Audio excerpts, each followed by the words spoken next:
Hi, everybody. It's Cassie Oelberg from Selinsgrove, Pennsylvania, and we are going to do sketch number 4 from the October virtual crop. I can't wait till this weekend to do the next virtual crop so we can get ready for next week. So, just wanted to go over. We're going to do the circle cutter today, which is super fun. You could also use your custom cutting system, but we are going to use the circle cutter because I find that people want more practice with that and see more things they can do with it. And this week, I'm so excited because we have a sketch that fits the pages perfectly. So this is going to be a lot of fun.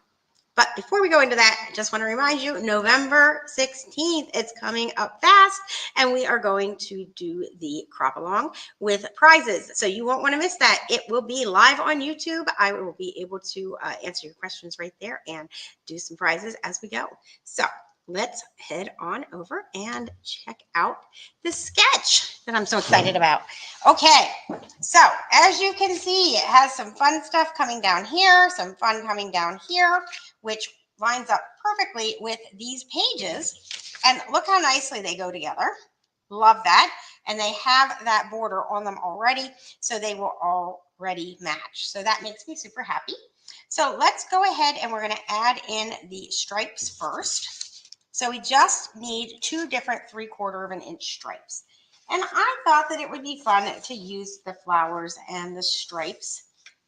They're going to just be a little fun addition.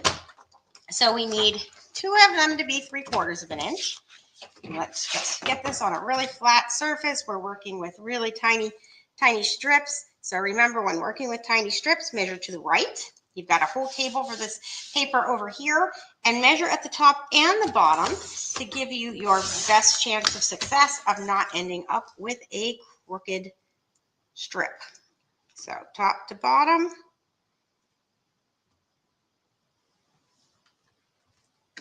On the table, 3/4 of an inch, and then we're going to do the same thing over here.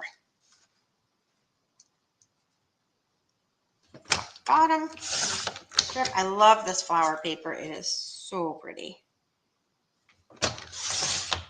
Okay, and here we go. So let's just go ahead and adhere these right to the pages so that we don't lose them, because you know me, if I can lose it, I will. So we're going to put this up against here and here. And then we're going to put this one here and here. So we'll go ahead and get those taped down.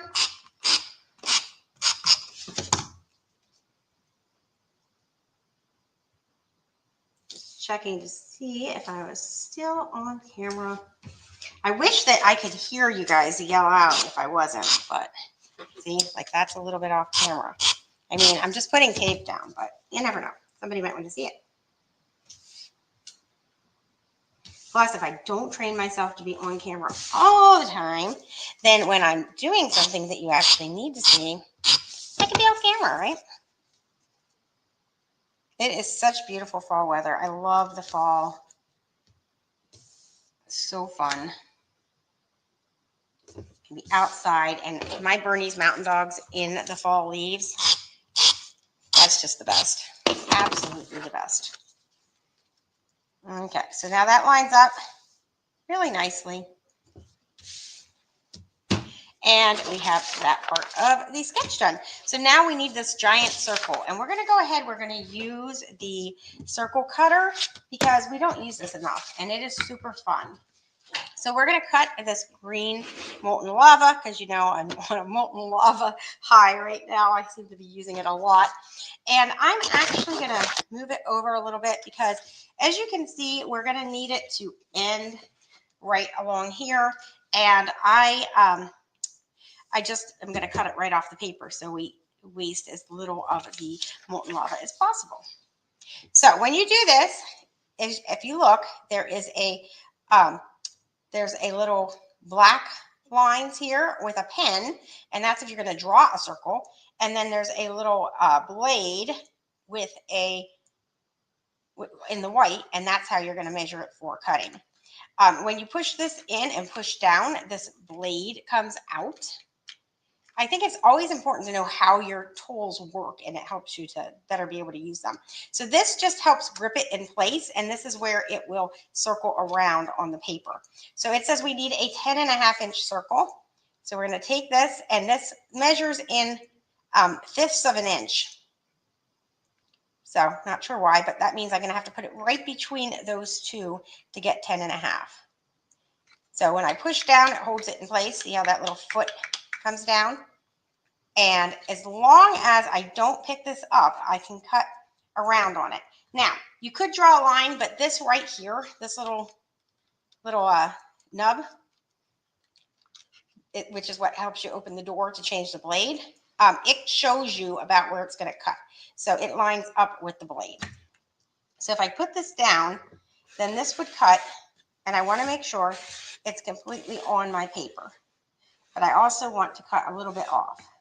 So I think that's going to be enough right there. Now, if I'm going to err on one side or the other, I would like to err on the side of cutting it a little bit where I need to slice a little bit off rather than cutting it where I didn't make it big enough. So I am going to go ahead and stop there. If I need to, I can slice just a little tiny bit off. I'm going to take this, I'm going to push it down. Now, as long as I don't lift my hand, I can go around as many times as I want. So I'm going to push in and down at the same time. I should have put my piece of kitchen cloth under here.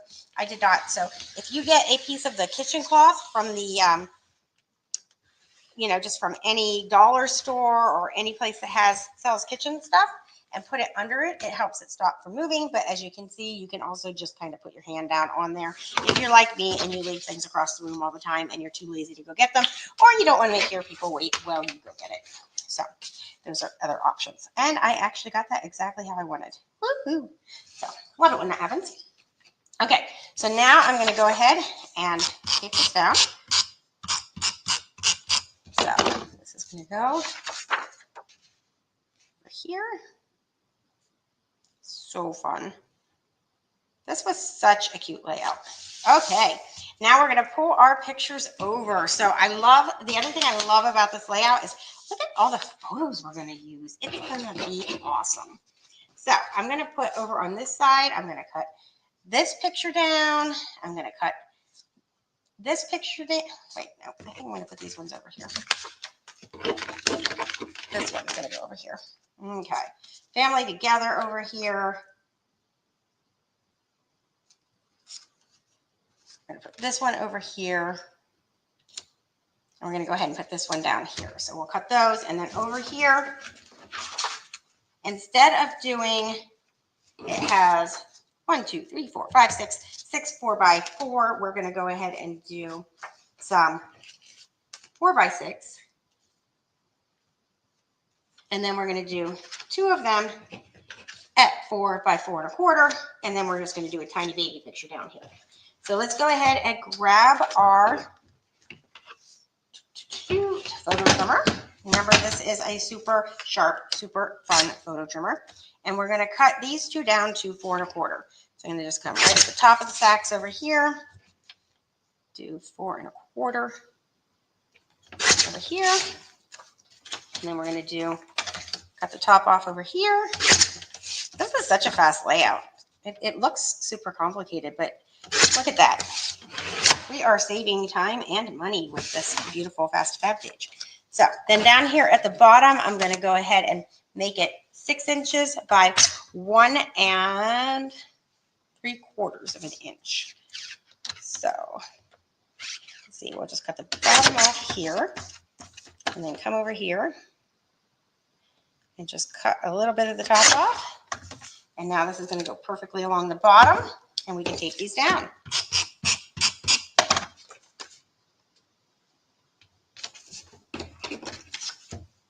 This is one of the things I actually do when I need to switch over pages. Like if I'm working fast to fab and one side doesn't match the other and I want to get a lot of pictures on the page, I just go ahead and I wallpaper the whole page with photos, and then it covers it, and it doesn't really matter what was under there. And then I can use the other side and make a super fancy page, and then I'm super happy.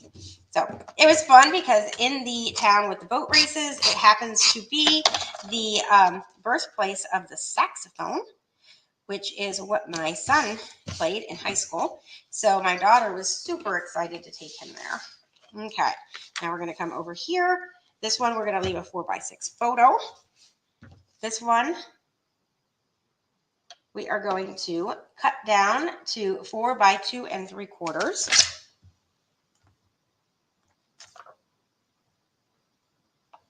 And this one, we are going to cut. Let's see which one I want to be the vertical. I think I want this one to be the vertical. So we'll put this, we're just going to get the little Pac-Man out of here. So 4 inches across and 2 3/4 up and down.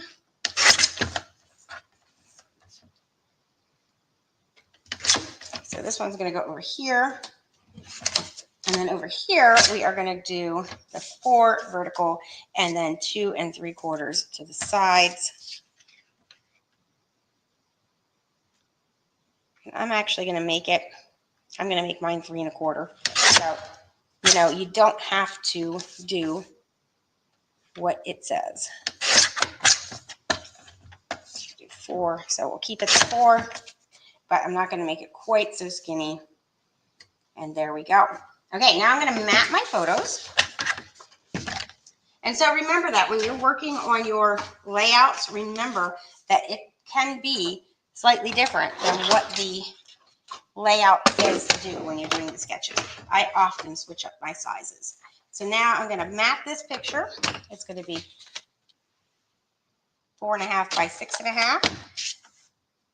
When I'm not sure how big my paper is, I usually cut my bigger size first, because then I can make sure that it was, you know, has enough length on it to do that.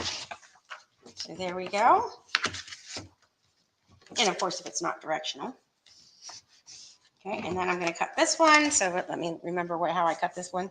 3 1/4. So I'm going to make it 3 3/4 by 4, so 4.5. So 3 3/4 by 4.5. And we can map this photo. And then this final one, we ended up cutting down to 4 by 2 3/4. So let's mat it in this pretty yellow. So we're going to do 4.5. Let's see. By,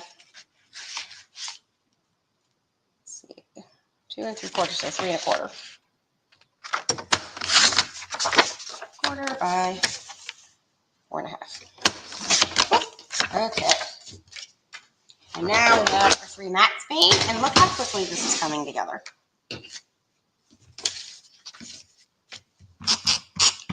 That's one of the things I love about sketches, is the fact that not only does it make some really cute layouts. Oops. I meant to take this down first. Silly me. It's okay. We'll just put this down first.